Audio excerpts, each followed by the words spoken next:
Imagina estar a bordo de un crucero gigante que choca con otro buque en alta mar.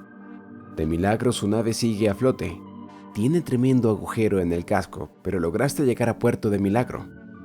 Pues eso le ocurrió a comienzos del siglo XX a una mujer llamada Violet Jessop, que viajaba en el transatlántico británico RMS Olympic cuando este colisionó contra un buque y se hundió de forma catastrófica. Después de semejante experiencia, cualquier persona huiría de cualquier embarcación, ¿verdad? Pero este no fue el caso de Jessop. Lejos de evitar la navegación, volvió a subirse a otro enorme barco, el Titanic, y ya sabemos lo que sucedió después. Esto es Grandes Semblanzas, tu canal de confianza. Sigue sintonizado para descubrir esta increíble historia.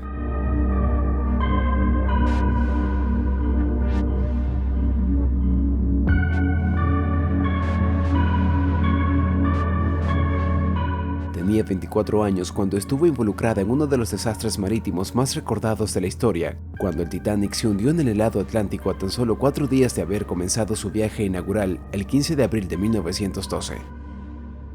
Increíblemente, ella no estuvo entre las más de 1.500 víctimas.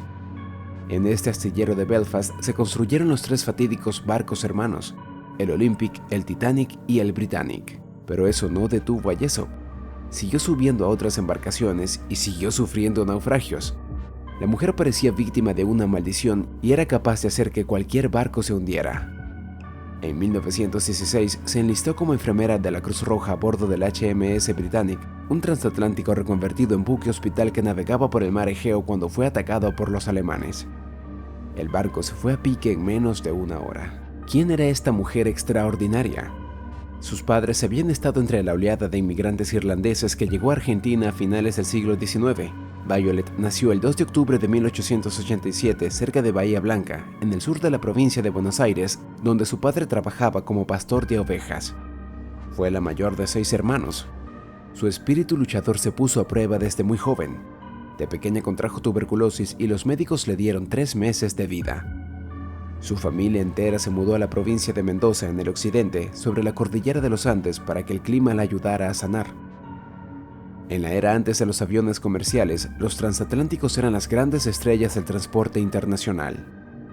Sin embargo, quien perdió la vida fue su padre, y tras su fallecimiento, su madre decidió instalar a la familia en Inglaterra, donde consiguió trabajo como camarera con la naviera Royal Mail Line. Cuando comenzó a tener problemas de salud, Violet, ya de 21 años, buscó trabajo para mantener a la familia y consiguió un puesto similar al de su madre en la misma empresa. Fue así como comenzó su terrible relación con los barcos.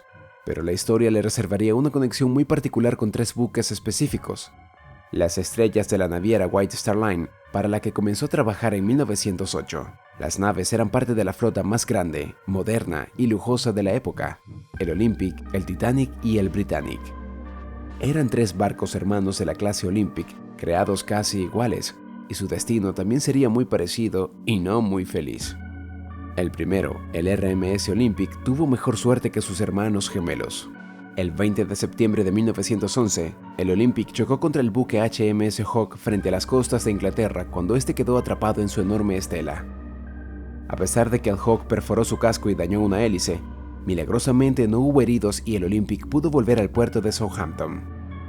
El capitán del transatlántico era un hombre llamado Edward John Smith, quien el año siguiente cobraría fama por ser el capitán del barco que llegó para eclipsar el Olympic, el admirado RMS Titanic, aún más grande y lujoso que su hermano mayor.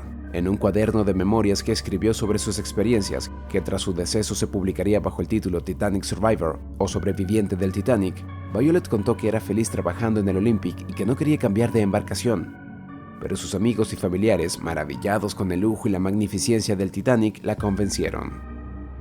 Violet logró estar entre los 705 sobrevivientes del Titanic, menos de un tercio de todos los que iban a bordo, gracias a que primero abordaron a las mujeres y chicos en los botes salvavidas. Fue así como la joven de 24 años pasó a ser una de solo 23 mujeres que formaron parte de la tripulación en el trágico viaje inaugural del Titanic. En sus memorias recordó qué pasó después del choque y contó cómo sobrevivió. «Me ordenaron que subiera a cubierta. Los pasajeros paseaban tranquilos», dijo. Las otras camareras y yo miramos cómo las mujeres se aferraban a sus maridos antes de que las metieran en los botes salvavidas con sus hijos. Un tiempo después, un oficial nos ordenó abordar el bote número 16 para demostrarle a las mujeres que era seguro. También le pasaron a un chiquillo de brazos que sostuvo contra su duro salvavidas de corcho por horas para evitar que falleciera producto de la congelación y la hipotermia, hasta que llegó el RMS Carpitia para ayudarlos. Una vez a bordo apareció una mujer. Violet supuso que era la madre y le arrebató al pequeño. En 1998, tras el enorme éxito de la película Titanic, los sobrinos de Violet decidieron publicar sus memorias sobre este trágico accidente y los otros desastres en alta mar a los que sobrevivió. Aparentemente había dejado a la criatura sobre la cubierta mientras fue a buscar algo y cuando volvió ya no estaba, dijo. Violet y los otros 704 sobrevivientes fueron llevados a Nueva York en Estados Unidos. Esta dramática experiencia tampoco logró alejar a Violet del mar. Siguió trabajando como camarera para la misma empresa. Su conexión con el tercer barco hermano de la clase Olympic, el Britannic, que fue lanzado al mar en 1914, llegó de la mano de la Primera Guerra Mundial, el más joven de los cruceros, que al igual que sus gemelos había sido creado con la intención de unir a Europa con Estados Unidos, nunca llegó a cruzar el Atlántico. El gobierno británico lo requisó y lo convirtió en un buque hospital.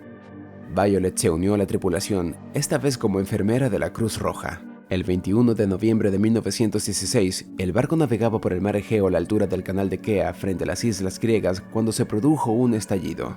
Violet estuvo en los 3 accidentes náuticos porque trabajaba para la dueña de los barcos, White Star Line. Increíblemente siguió con la empresa tras estos catástrofes.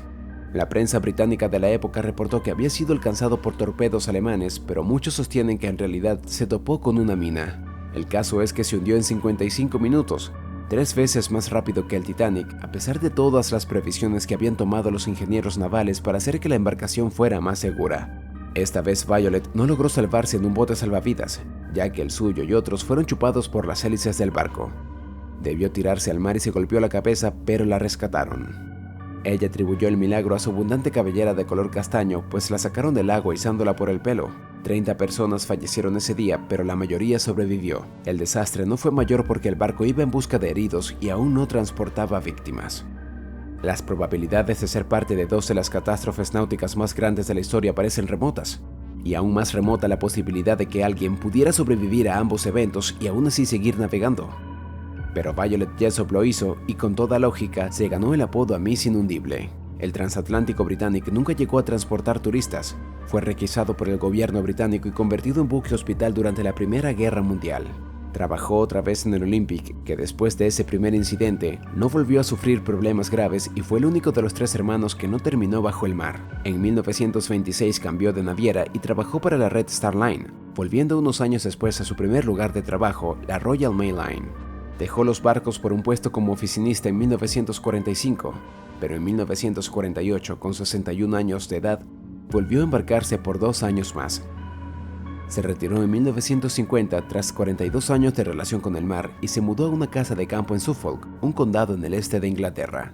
No tuvo hijos, ya que se casó cuando tenía casi 40 años con un marinero, pero la relación duró pocos meses y sus memorias fueron eventualmente publicadas por sus sobrinos en 1998. Vivió hasta 1971, cuando una insuficiencia cardíaca finalmente logró lo que 3 desastres en alta mar no pudieron. Cuéntanos en los comentarios, ¿qué opinas de esta fascinante historia? Recuerda seguirnos y reaccionar al video para ayudarnos a crecer. Esto es Grandes Semblanzas, tu canal de confianza. Hoy nos despedimos, pero nos veremos mañana con un nuevo video.